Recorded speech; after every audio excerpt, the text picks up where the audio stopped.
I threw away all the dresses on a Monday morning. Every single one. The blue one that made me feel elegant. The red one that made me feel powerful. The black one I wore when I needed to feel beautiful. All of them stuffed into garbage bags and left at the curb for Tuesday pickup. This was it. I was done being Stephanie. Done living this double life that was tearing me apart. Done with the guilt and shame and constant fear of getting caught. My name is Brad Morgan and I'm 34 years old. I've been trying to quit cross-dressing for 16 years. The first time I tried to stop, I was writing and heading to college. Threw away my sister's clothes I'd been borrowing and promised myself that college Brad would be different. Normal. The kind of guy who played sports and dated girls and didn't think about wearing dresses. That lasted 3 weeks before I bought my first skirt at a thrift store across town. I've quit dozens of times since then. Thrown away hundreds of dollars worth of clothes and makeup and wigs. Made promises to myself and to God and to anyone who might be listening that this time would be different. This time I'd stay stopped. But I always went back. Always found myself browsing women's clothing websites at 2 in the morning. Always ended up in front of a mirror wearing something that made me feel complete in ways nothing else did. My therapist, Dr. Sarah Johnson, says I'm not trying to quit cross-dressing. I'm trying to quit being myself. She says the reason I can't stop is because Stephanie isn't a habit or addiction. She's who I actually am. But Dr. Sarah doesn't understand what it's like to lose everyone you love because of who you are. My fiancée Megan left me 2 years ago when she found my clothes. We were supposed to get married in 6 weeks. Had already sent out invitations. Already booked the venue. Already started planning our future together.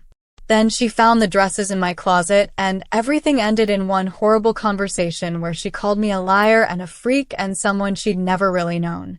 I thought I was marrying a man, she said. Not whatever this is. After Megan left, I tried harder than ever to quit. Saw Dr. Sarah 3 times a week. Joined a support group for people trying to overcome unwanted behaviors. Read books about changing your thoughts and controlling your urges. Nothing worked. Stephanie kept coming back like a ghost I couldn't exorcise. So Monday morning I threw everything away. Not because I thought it would work this time. Because I was tired of fighting. Tired of wanting something that kept destroying my life. Tuesday morning the garbage was gone. Good. Now I could move forward. Now I could be normal Brad who dated normal women and lived a normal life. Wednesday night I was browsing women's clothing websites again. Thursday I bought 3 new dresses. Friday they arrived and I spent the entire evening wearing them and hating myself for not being strong enough to stay stopped. Saturday I called Dr. Sarah crying. I can't do this anymore, I said. I can't keep trying to quit something that won't let me go. Then stop trying to quit, she said gently. Start trying to live. I've lost everyone, Dr. Sarah. Megan left me. My parents won't speak to me. My friends think I'm weird.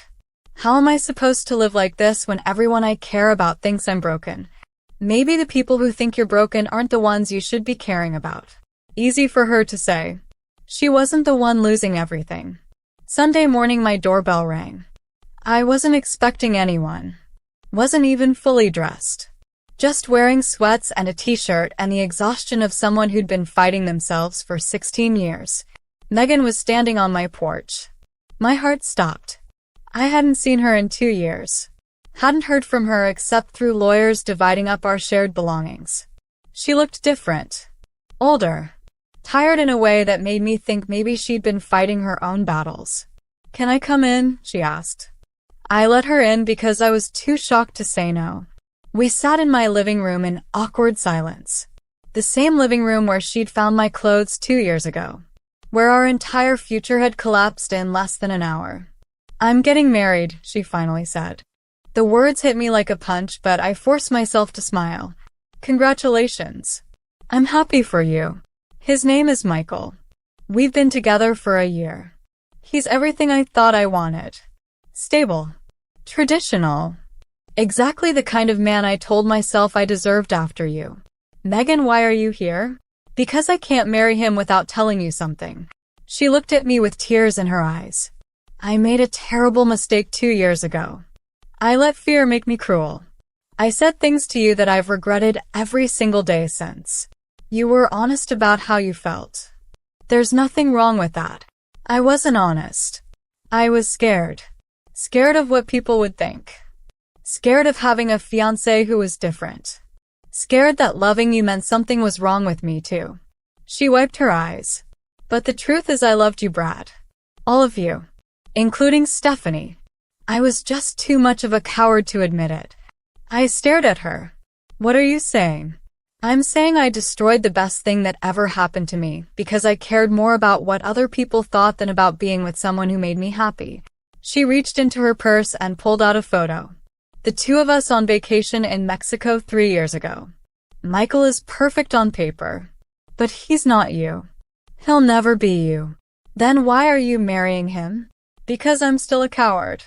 Because it's easier to marry someone safe than to fight for someone real. She stood up to leave. I just needed you to know that you weren't the problem, Brad. I was. And I'm sorry it took me 2 years to figure that out. After she left, I sat on my couch trying to process what just happened. Megan had come to tell me she'd made a mistake. That she loved me despite everything. That I'd been enough after all. But she was still marrying someone else. Still choosing safety over truth. Still letting fear make her decisions. That's when I understood why I couldn't quit cross-dressing.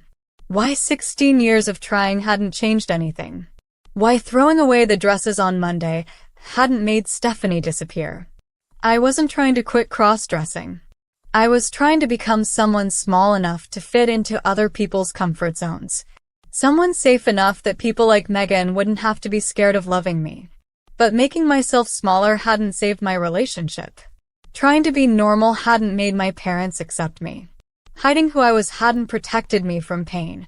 It had just made me lonely. Sunday night I went shopping. Bought new dresses to replace the ones I'd thrown away. Better ones this time. The kind Stephanie deserved to wear. Monday morning I called Dr. Sarah. I'm done trying to quit, I said. Good. So what are you going to try instead? Living. That was 6 months ago. I haven't tried to quit since. Haven't thrown away any dresses. Haven't made promises I can't keep to a version of myself that doesn't exist. Some people think I'm still broken. Still fighting an addiction I'm too weak to overcome. They see me at the grocery store wearing women's clothes and shake their heads in pity or disgust or both. But here's what they don't understand. What took me 16 years to learn. I'm not a cross-dresser who can't stop. I'm a person who finally stopped pretending to be someone I'm not. The addiction wasn't wearing dresses. It was trying to quit being myself to make other people comfortable. And that's the one habit I'll never go back to. No matter who it costs me. No matter how many Megans choose safe over real. Some people spend their whole lives trying to quit things that make them happy. I spent 16 years doing exactly that. Now I'm trying something different. I'm trying to live as my true self. If you enjoyed this story, you can find more like it in my Femboy and Cross-Dressing Stories bundle. 5 complete stories available now on Amazon for just $4.99. Until next time, keep exploring, feeling, and becoming who you are.